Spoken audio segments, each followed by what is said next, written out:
Good morning, everybody. It's your Self Shift crew back for another early Saturday morning podcast on a beautiful sunny day here in the Midwest. So today, you got Patrick on board, Derek, Hey, good morning, everyone.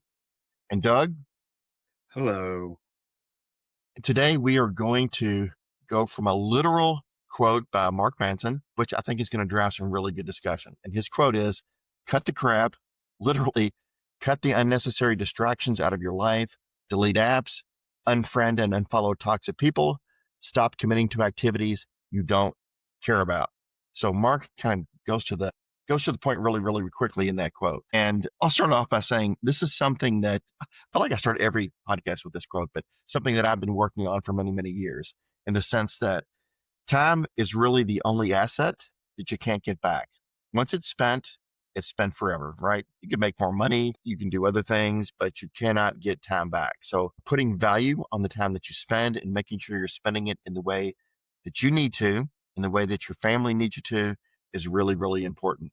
I'll say that I historically have been an overcommitter, committing to things that really weren't part of my passion or part of my life goals or whatever the case may be.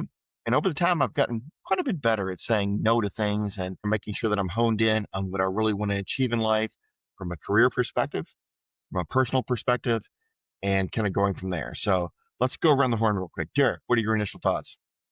Yeah, I mean, I think as you mature in your life and you have multiple different experiences and go on different journeys and through those seasons of life, you come to the realization of what it is that you want and what it is you don't want. And in that, you start making decisions like cutting certain things out of your life that no longer takes you to where it is you want to go or takes you to, on that journey of either negativity or positivity. And so, we all have blazed that trail, as you mentioned, Patrick, with life goals and career decisions and so forth. And you get to that season of your life where you start cutting things out that no longer aligns to what is your best interest or what you see as your purpose, where you want to head in your life. And, it's a tough decision sometimes, but, one thing that I've experienced on the journey is when you do make those decisions, there's new opportunities that open up. There's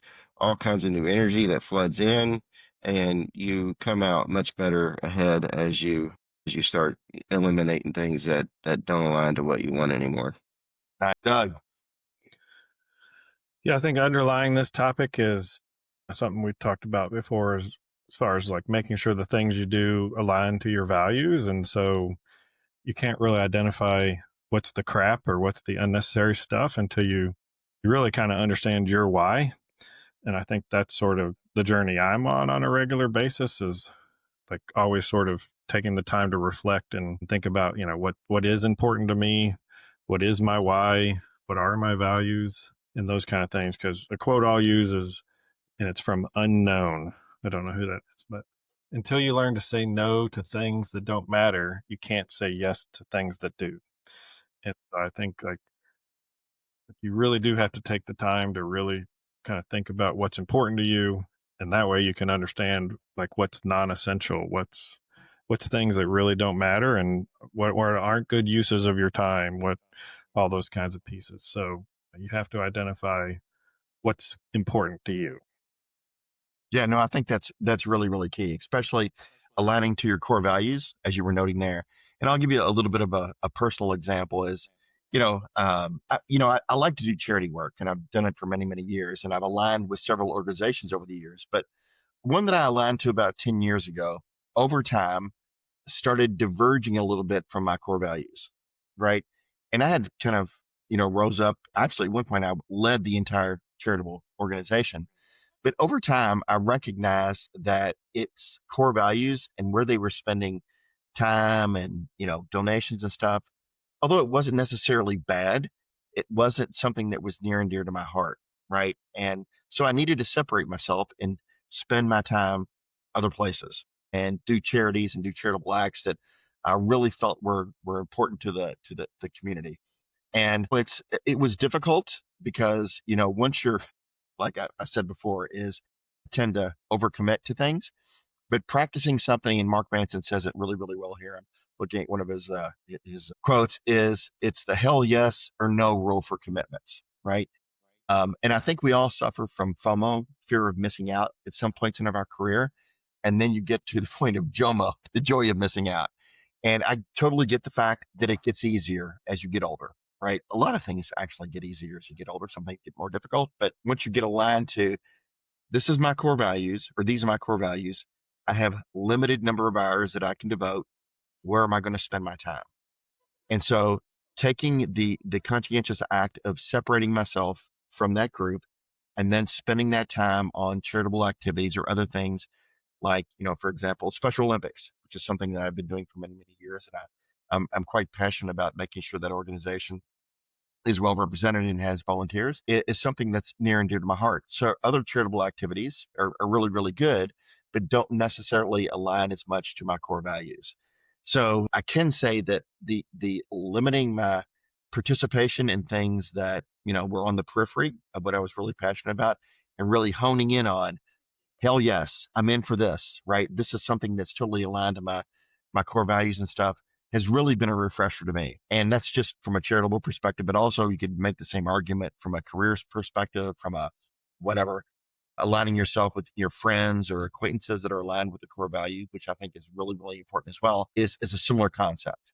So, Derek, any similar thoughts or other thoughts? Yeah, I think that, for me personally, going through a season of separation and divorce, in my life, and on that journey, you have to reflect and, or it's important that you reflect. I mean, some people never do, or they don't. But in that reflection, you start making an inventory of the life you want to create out of that challenging season of divorce or ending a marriage. And when you take that inventory, you start listing things down that you've been a part of or you've been associated with, and that no longer is what it is you see as where you want to head in your life, your new purpose, as you discover those values, as you discover what it is that you want for the next chapter of your life, you start making an inventory. Aligned back to what you said is things that no longer align to that new value system or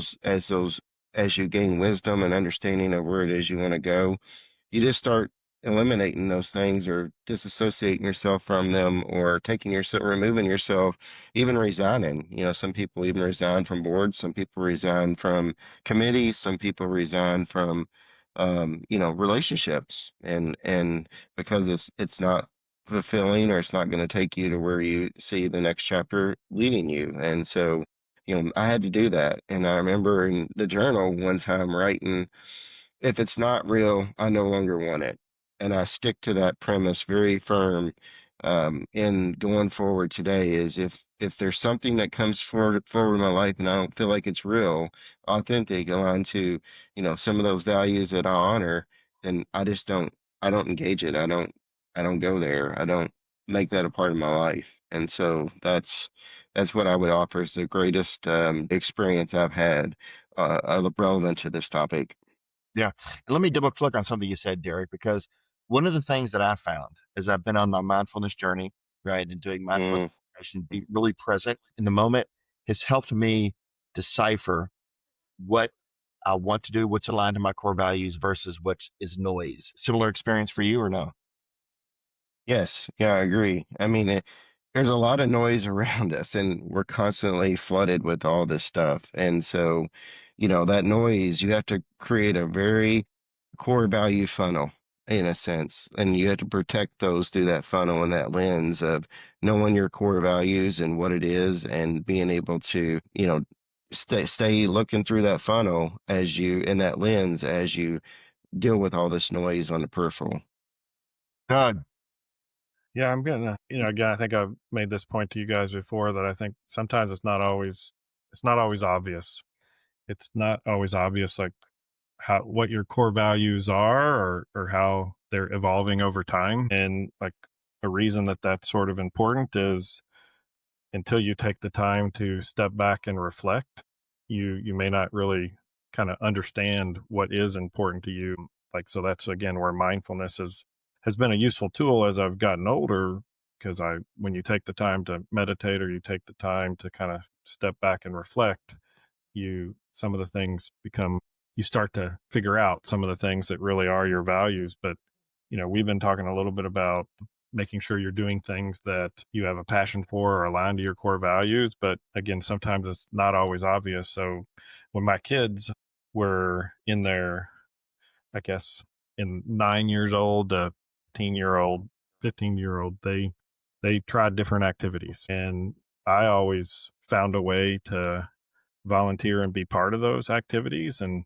sometimes it wasn't fun to volunteer that time and be part of those groups, because sometimes they weren't always the funnest adults to kind of interact with, and those kind of things. But I would question, like, why am I giving my time here? But what's not always obvious is I was giving my time because I love my kids, and I wanted to make sure I was there to influence what was going on by other adults, to make sure they didn't kind of take away from the core joy of the activity itself, and that my sons got those experiences. Embedded in this message is you have to take the time to step back and reflect and think about what's important to you, what gives you value, what gives you joy, and those kind of things. And sometimes it's not always obvious. And I'm going to go on a different tangent for a second. I don't know about you all, but when I was younger, I didn't have, obviously, they hadn't even invented some of these gaming systems and these mobile phones and all those kind of things, right? And so I had a lot of solitude, or a lot of time that was just me in my bedroom trying to figure out what to do, or me out for riding my bike through a neighborhood where I was just trying to figure out something to do, somebody who might be around that wants to play a sport or do whatever. And all that solitude, it gets you thinking, like, going on a long car trip, we didn't have an iPad to look at, and because of that, like, I think we spent a lot more time in a younger part thinking about the life we wanted, thinking about like future things and goals we wanted to achieve. And today, when you talk about cutting the crap, there's all these distractions where kids, I don't think, are forced to have time where their brain isn't occupied with something, and they aren't having that opportunity to figure out like what's important and those kind of things. And I think the values are kind of fading into the background. So, a couple points there.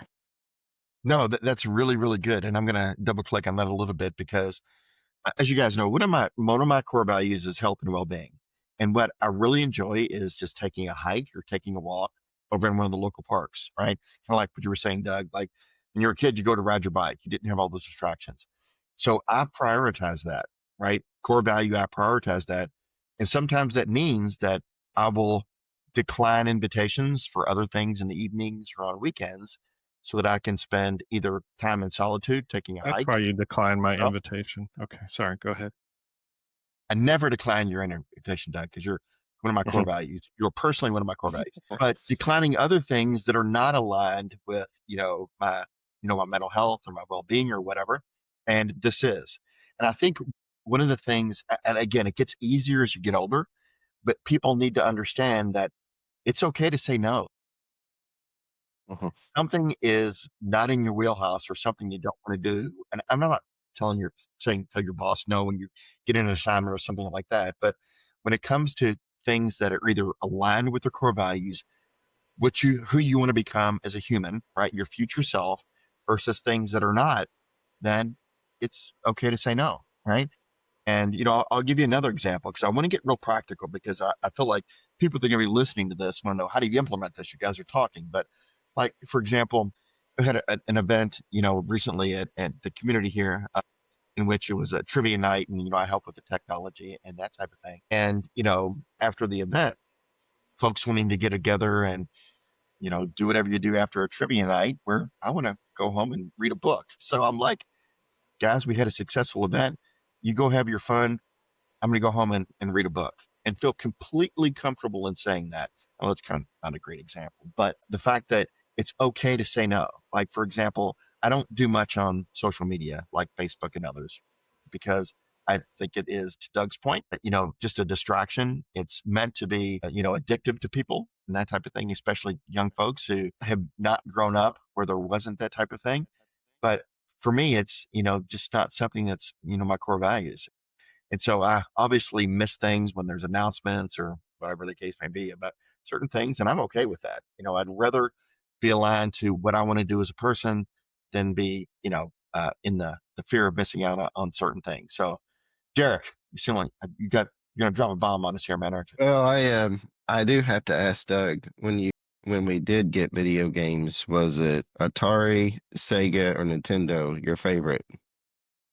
Yeah, we got that first Atari 2600. That was all we had, so I enjoyed Yeah. Pitfall. Did y'all ever play Pitfall on I Atari did, yes. 2600? Yeah. But I've Yes. always been terrible at video games, and I've been happy about that because I've never Mhm. gotten sucked into these better and better games.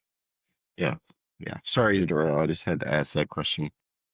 No, But one thing that I think that I'll give an example, maybe the audience can connect with is, think about a fruit tree, and planting that fruit tree and seeing that fruit tree start to grow and it starts to flourish. And one important aspect of a fruit tree and the success of it producing fruit in its life through its growth cycles is it must be pruned.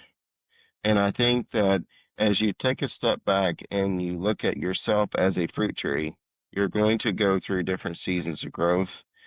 And in those seasons of growth, you're going to have to prune things in your life that's going to allow you to continue grow and produce more fruit.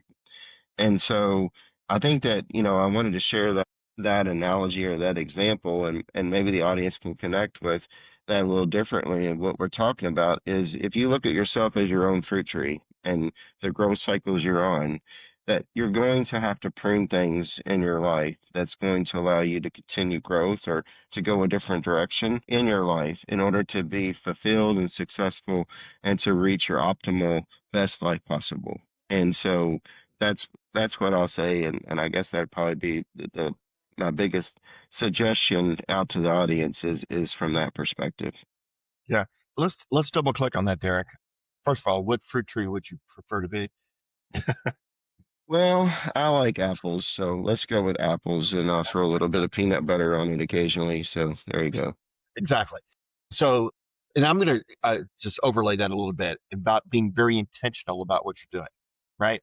Hmm. In the Hmm. sense that, like, when you're thinking about day challenge or whatever, Hmm. how can I be intentional about something as simple as taking a walk in the evening? Like mentioned it before, I like to walk. I like to, do that type of thing and being very intentional about it. You may have to say no to certain things. You may have to Hmm. say no to friends that are may not completely aligned with the core values, like you were mentioning, pruning stuff there, but be very intentional, aware of the decisions that you're making. From my Hmm. perspective, that makes it so much easier. And it can be relatively simple to begin with. Like, I'm going to take a walk, and there's snow outside now, but in good weather or on your treadmill or whatever, I'm going to spend 15 minutes taking a walk in the evenings, just thinking and maybe reconnecting with your core values. Being very, don't go on autopilot, right? Don't be a robot. Be intentional about what you're doing, intentional about where you want to go, what you want to do, and that type of thing.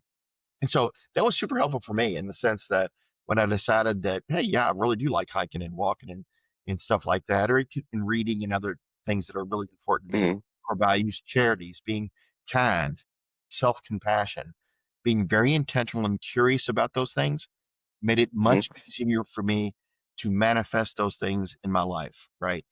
Make it real Yes.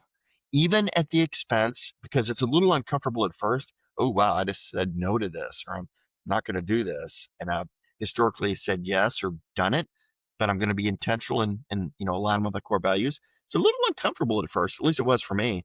But over Hmm. time, it becomes much easier and quite honestly makes me much happier. Yeah, So and I I'll would, say that in just one more point there, and sorry, Doug, didn't mean to cut you off there, but you have to be intentional about sharpening your knife every day because a dull knife will lose its ability to cut.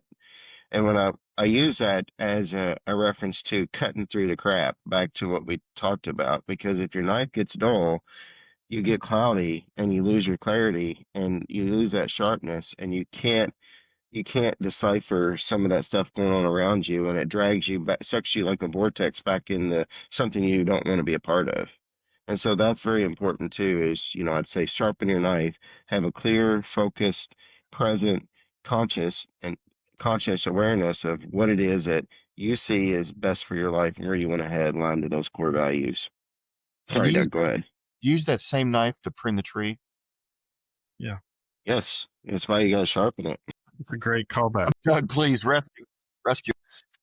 Well, as far as like actionable things, right? You were talking about again, like and I was going to go exactly where you kind of went, Patrick. But a key thing I would tell like my sons today is I would say every day for some point in time, seek solitude. And what I mean is like take some time to step back and reflect. And what I was going to say is a great way to seek solitude is to take a walk. Just go out and take a walk. And that's like taking a walk is sort of like that.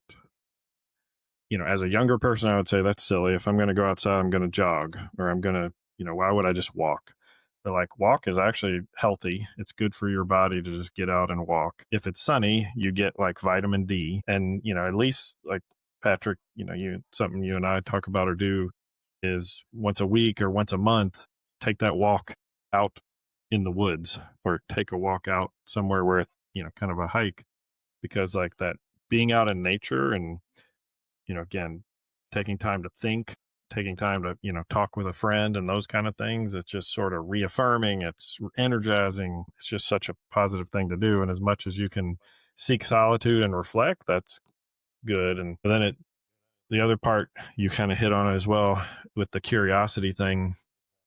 Again, when you're talking about like I'm in the middle of all these distractions and hey, I have a free minute, I'm going to watch TikTok or I'm going to play a game on my phone. Like again, you're not taking the time to step back and reflect and say like what's something I could be doing right now, and that can be hard to think of, like what do I do instead of that. And it's that word curious, right? Like a great thing to do is just like be curious and like reflect and pay attention. Oh, I'm curious about like, I know you've talked about fixing guitars or something.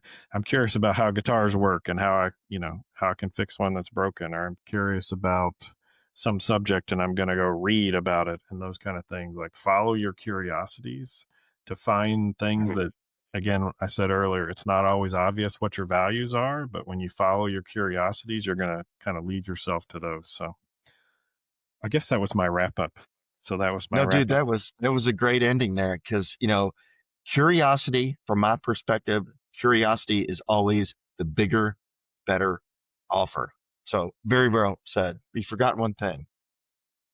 Well, I was trying to, I guess be kind to yourself. So There you I don't go. know how to work Derek, that. I think the thing I'll just wrap up with is you get to control your destiny and what it is that you want. And you don't have to settle for something that's not in your best interest. And so stay vigilant, stay focused, stay sharp, and be awesome today. And you'll get where you want to go. well said. We are the architects of our life. Right. That would be a good Right. topic, by the way. And I'll close it out by saying, be curious, not judgmental. Everybody have a great week, and we'll see you next time. Bye. Bye, everyone.